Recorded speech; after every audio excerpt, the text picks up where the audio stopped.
কেমন আছেন সবাই? আশা করি ভালো আছেন। আজকে মঙ্গলবার 27 আগস্ট 2024। আমাদের জব প্রিপারেশনের কিছু ব্যাচ চলছে। যারা ইন্টারেস্টেড সবাই গ্রুপ চ্যাট এই ভিডিও ডেসক্রিপশনে দেখবেন। একটু বলে রাখি যে মাঝে মধ্যে হয় কি যে আপনার সাউন্ডে একটু ঝামেলা হয়। এখানে দুইটা ফ্যাক্ট কাজ করে। প্রথম ফ্যাক্ট হচ্ছে আমার কিছু লেকিংস আছে, যেটা হচ্ছে আপনারা জানেন আমিও প্রিপারেশন নিচ্ছি, আপনাদেরকেও পড়াচ্ছি। সো আমার পক্ষে হচ্ছে আসলে অনেক বেশি ইনভেস্ট করা পসিবল না ইনস্ট্রুমেন্টের গ্যাজেটের উপরে। আর সেকেন্ডারি ইস্যু হচ্ছে আপনার মোবাইলের সাউন্ড কোয়ালিটি, এটাও একটা ফ্যাক্ট। দুইটা মিলিয়ে হয়তো অনেকে অনেক বেশি কম শোনেন বা অনেকে মডারেট শোনেন আর কি। যেমন কয়েকদিন আগে ইন্টারন্যাশনালের যে একটা ভিডিও করলাম পরশু দিনই সম্ভবত, তো সেটাই কিন্তু মোটামুটি আমারটা তো আইপ্যাডে দেখা যায় যে মোটামুটি আমি প্লে করার পরে স্পষ্টই শুনতে পাচ্ছি। বা যারা হচ্ছে আপনার ভালো মডেল ইউজ করতেছেন, আবার অনেকে শোনা যাচ্ছে না। তো সেক্ষেত্রে হচ্ছে আমি ট্রাই করতেছি সামনে রিসেন্টলি একটা গ্যাজেট নিয়ে ফেলার সাউন্ডের জন্য স্পেশালি। বাট এর আগ পর্যন্ত একটু কষ্ট করে শোনার অনুরোধ রইল। দেখেন আজকের স্বাভাবিকভাবে হচ্ছে আমাদের সবচেয়ে যে কষ্টকর যে ব্যাপারটা সেটা নিয়ে আজকে হেডলাইন, সেটা হচ্ছে বন্যা হচ্ছে। দেখেন বন্যা পানি একটু কমে যাওয়া, আশ্রয়কেন্দ্র থেকে বাড়ি ফিরেন নুরুন্নাহার বেগম, কিন্তু ঘরসহ জিনিসপত্র নষ্ট হয়ে যাওয়ায় প্রতিবেশীর জড়িয়ে ধরে কান্নায় ভেঙে পড়েন তিনি। এই সাজানো সংসার, কত কষ্ট করে জমানো টাকায় কেনা একটা করে খাট কিংবা হচ্ছে একটা আলমারি, সব পানিতে একদম ভেসে শেষ। এটা কিন্তু আপনার একদিনের ব্যাপার না, এটা কিন্তু একটা 30-40 বছরের সংসার। অনেক সময় দেখা যায় যে বিয়ের সময় যে খাট দিচ্ছে সেই খাট, একটা খাটই আছে, সেই খাটটাই নষ্ট হয়ে গেছে। আবার টাকা নাই যে আপনি এত কিছু কিনবেন আবার নতুন করে, মানে এটা যে কত বড় একটা ব্যাপার। আপনারা যারা, আমরা তো গ্রামের মানুষ, তো আমরা জানি আর কি এটা যে কত কষ্টের একটা ব্যাপার। কোথাও অবনতি, কোথাও উন্নতি। 12 লাখ মানুষ এখনো পানিবন্দী, ক্ষতিগ্রস্ত মানুষ 57 লাখের বেশি। আশ্রয় কেন্দ্রে গড়ে 4.5 লাখের বেশি মানুষ। আসেন দেখি যে আনসারের 377 সদস্য কারাগারে। আপনারা জানেন আনসার হচ্ছে একটা বিশাল বড় একটা অঘটন ঘটায় ফেলার ট্রাই করতেছিল। তো যাই হোক, কিছু মামলা হয়েছে। তো মামলার মধ্যে রয়েছে হচ্ছে আপনার অনুমতি না নিয়ে সচিবালয়ে প্রবেশ করেন, একই সঙ্গে ঊর্ধ্বতন কর্তৃপক্ষের কথা অমান্য করে কর্মসূচি প্রত্যাহার না করে সচিবালয়ে কর্মকর্তা কর্মচারীদের অবরুদ্ধ করে রাখেন। দেখেন আনসারে কিন্তু জেনারেল পাবলিকের সিভিলিয়ান না। আমরা যেভাবে রাস্তাঘাটে আন্দোলন করতে পারি তারা পারে না, বা পুলিশও পারে না, কিংবা হচ্ছে আর্মি পারবে না। ওদের কিছু নির্দিষ্ট কোড আছে। জ্বালানি তেলের মূল্য বকেয়া পড়েছে $48 কোটি। দেখেন, $500 বিলিয়ন। জ্বালানি তেল বিক্রি করায় 2 বছরের বেশি সময় ধরে মুনাফা করেছে বিপিসি, এবং খুব এক্সট্রিম মুনাফা করছে। ডিজেল, পেট্রোল, অকটেনের মজুদ ভালো, কমে আসছে ফার্নেস তেলের মজুদ।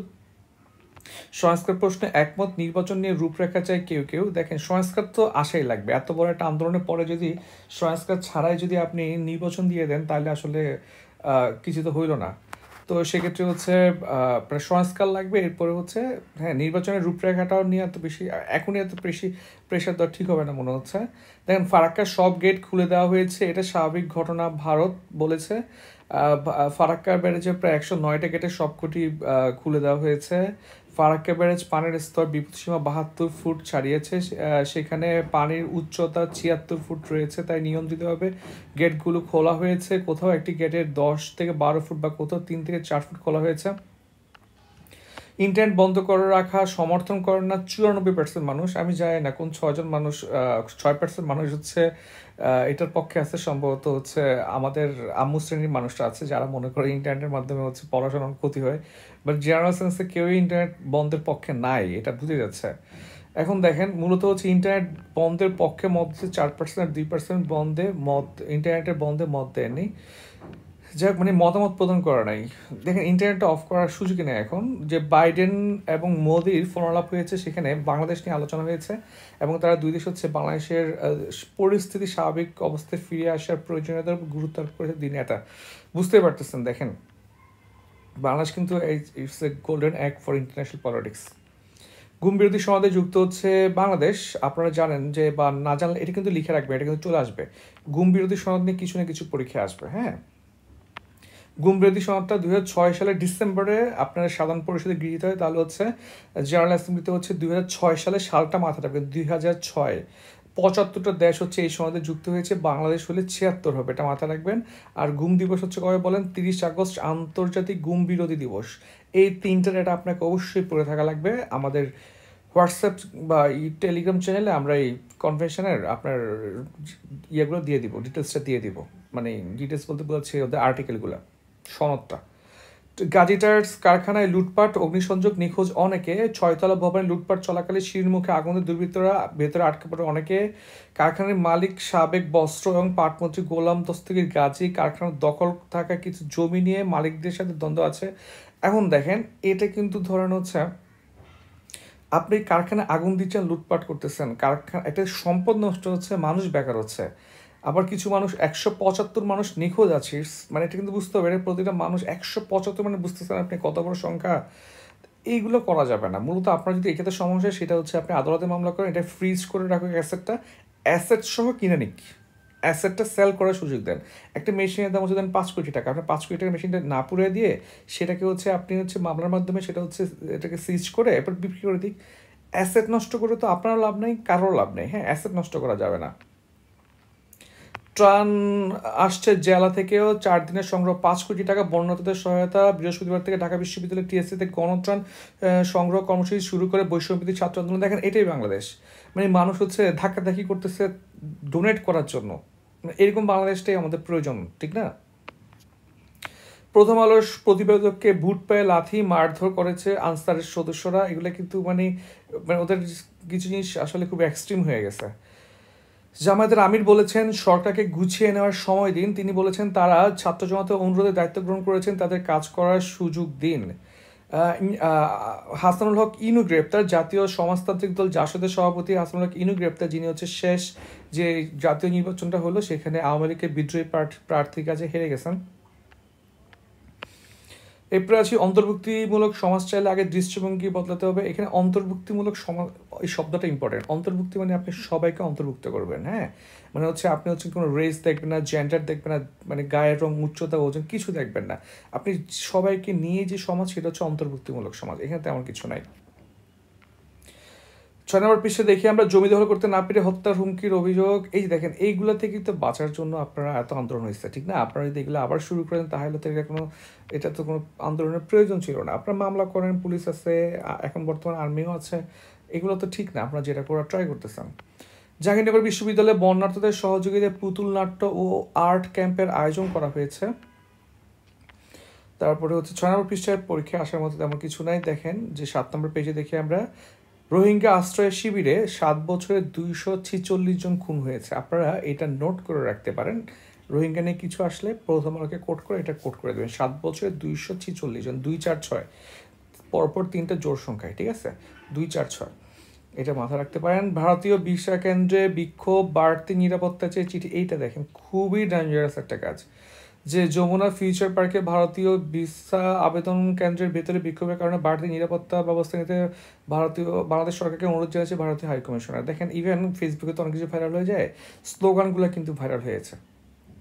স্লোগানগুলো কিন্তু খুবই ইনঅ্যাপ্রোপ্রিয়েট স্লোগান ছিল। আপনি দেখেন, ভারতীয় ভিসা কেন্দ্র, আপনার ভারত নিয়ে ক্ষোভ থাকতে পারে, এটা কিন্তু সরাসরি হচ্ছে ভিয়েনা কনভেনশন আন্ডারে চলে গেছে। আপনার যদি এখানে কোনো ঝামেলা হয়, এটা কিন্তু বাংলাদেশ ভারতের পুরোপুরি দ্বিপাক্ষিক সম্পর্ক নষ্ট হয়ে যাওয়ার সম্ভাবনা আছে। আপনারা জানেন যে এই যে ইরান এবং সৌদির যে সম্পর্কগুলো নষ্ট হয়েছিল, একটা ইস্যুই ছিল যে সৌদি দূতাবাসে হচ্ছে অ্যাটাক করা হয়, পরে ডিপ্লোম্যাটিক রিলেশন কাট করে দেওয়া হয়। এটা কিন্তু খুব সেন্সিটিভ একটা ব্যাপার। আপনি মানে ভারতকে অপছন্দ করবেন, তারপর সেকেন্ডে একটু চিল্লে আসবেন, এটা কিন্তু মানে খুবই ডেঞ্জারাস একটা কাজ। আপনারা অনেকে বোঝেন না যে কোথায় কি বলা লাগে।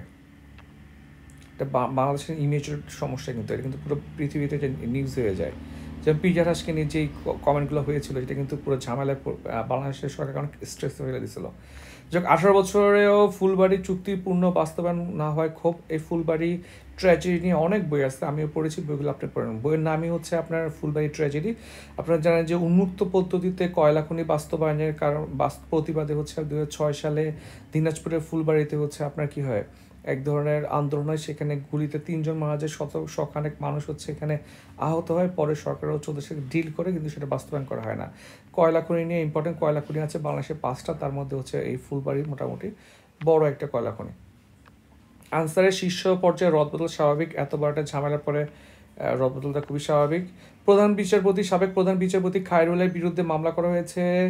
যে এখানে মূলত ব্যাপারটা হচ্ছে 13তম যে সংশোধনী সেটা বাতিল করা হয় এবং ওইখানে বলা হয় যে উনি সরকারের সাথে আতাত করে এই সিদ্ধান্ত নিয়েছেন।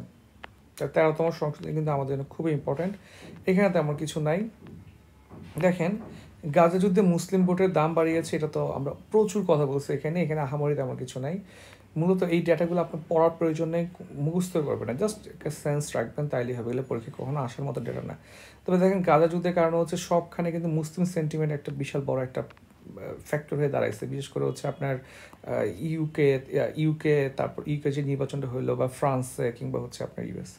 যাক, তোমরা যে জনপদে মানুষের পাশে ভাই সবাই সবার পাশে দাঁড়ান, যে যেভাবে পারেন, টাকা দিয়ে হোক, শ্রম দিয়ে হোক, দোয়া করে হোক, আরেকজন থেকে টাকা কালেক্ট করে হোক। রাশিয়া হামলায় কিয়েভে আতঙ্ক। রাশিয়া মোটামুটি বড়সড় একটা হামলা চালিয়েছে কিয়েভে। দেখেন, 15টা অঞ্চলের হামলা করেছে রাশিয়া। এখানে হচ্ছে প্রায় 100টা ক্ষেপণাস্ত্র, 100 ড্রোন ব্যবহার করা হয়েছে। এটা নিয়ে কয়েকদিন ধরে বলতেছি।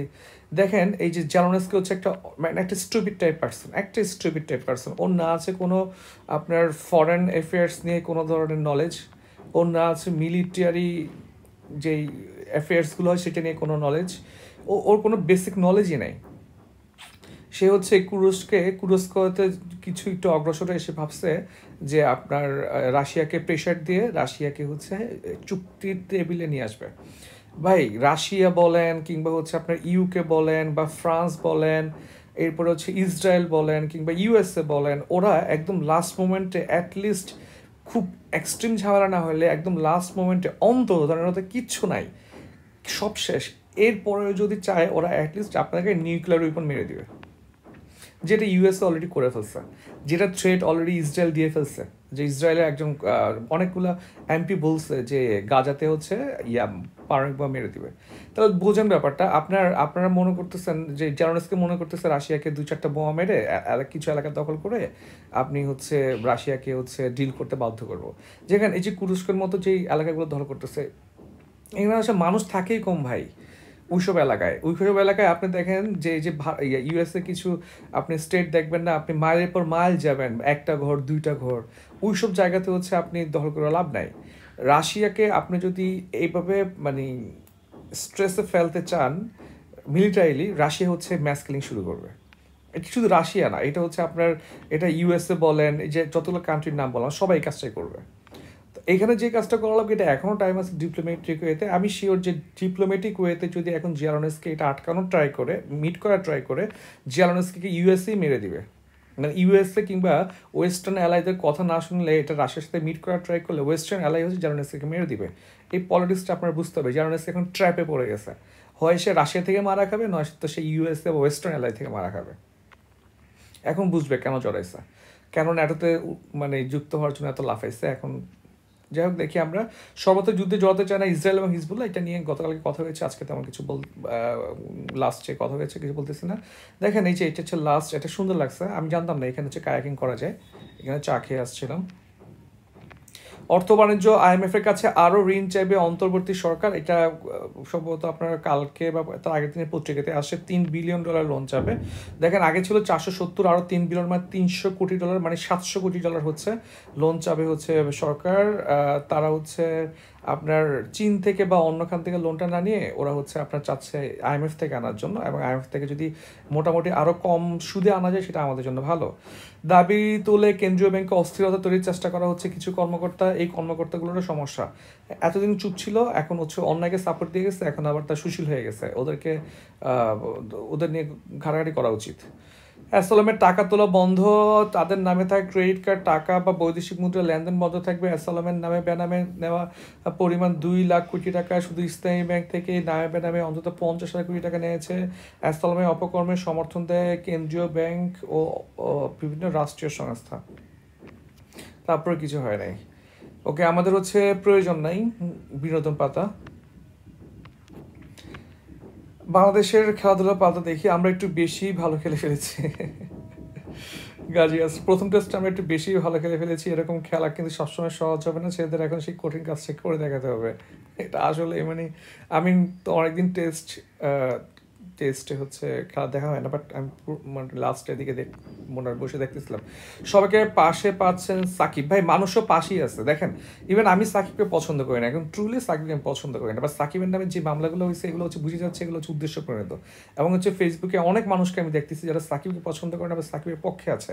মূলত দেখেন সাকিব মানি লন্ডারিং করতে পারে বা ফাইন্যান্সিয়াল সমস্যা থাকতে পারে, কিন্তু সে হচ্ছে গার্মেন্টস কর্মী হত্যা মামলার সাথে জড়িত, এটা আসলে কেউ মানতেছে না।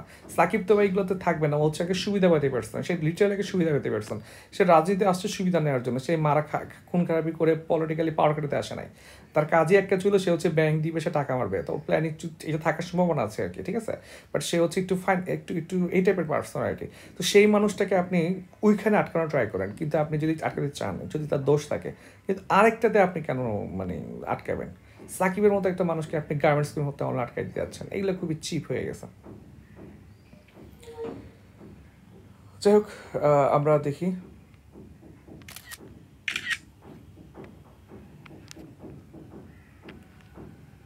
দেখেন শেষ পৃষ্ঠা, 64 জনের মৃত্যুতে পুলিশের করা মামলা নিয়ে প্রশ্ন উঠেছে যে যদি এরকম হয়ে থাকে তাহলে হচ্ছে মামলা দুর্বল হয়ে যাবে। আবারও বলতেছি, মামলাগুলো অ্যাপ্রোপ্রিয়েট করা লাগবে, পুলিশকে হচ্ছে তাদের আগের যে প্র্যাকটিস সেখান থেকে বের হয়ে আসা লাগবে। দেখেন যে আপনার অতীতে হয়রানির উদ্দেশ্যে যেভাবে মামলা জড়ানো হচ্ছে এখনও সেই একই কাজ করা হচ্ছে, এর ফলে মামলাগুলো দুর্বল হয়ে যেতে পারে বলেছেন শাহদিন মালিক, আইনজীবী, সুপ্রিম কোর্ট। ওকে, আজকে হচ্ছে জাতীয় কবির কাজী নজরুল ইসলামের 48তম মৃত্যুবার্ষিকী। ঢাকায় পুলিশের 1458 মানে প্রায় 1500 আগ্নেয়াস্ত্র লুট হয়েছে, এর মধ্যে হচ্ছে আপনার প্রায় 453টা অস্ত্র উদ্ধার করতে পেরেছে ডিএমপি এখন পর্যন্ত। আশা করি সবগুলো পেয়ে যাবে। সবাইকে অসংখ্য